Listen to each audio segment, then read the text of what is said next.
Congress leader Adhir Ranjan Chaudhary का parliament में PM Modi पर ज़बरदस्त ज़बानी हमला।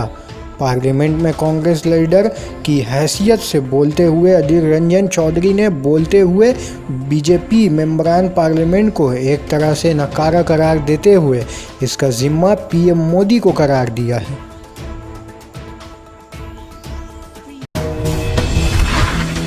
कभी हिंदुस्तान की सूखे की चपेट में जो आधा हिंदुस्तान अभी खेल रहे हैं, आपको इसके बारे में चिंता नहीं है? देखिए बिहार में एनकेफेलाइटिस के कहर थामने का नाम नहीं ले रहे हैं, नरसंहार हो रहे हैं, 150 से ज्यादा बच्चे की मौत हो चुके हैं। आप लोगों को फिक्र है?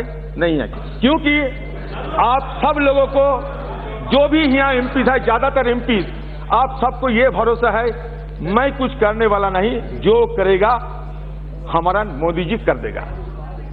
हमें कौन पार करेगा? मोदी बाबा पार करेगा, यही आपका नारा है। इसलिए मोदी बाबा को पूजा करो, सब उलझन से हम निकल जाएगा। तो इसलिए आम लोगों की पूजा नहीं करते, बल्कि यहाँ मोदी बाबा का पूजा किया जाता है।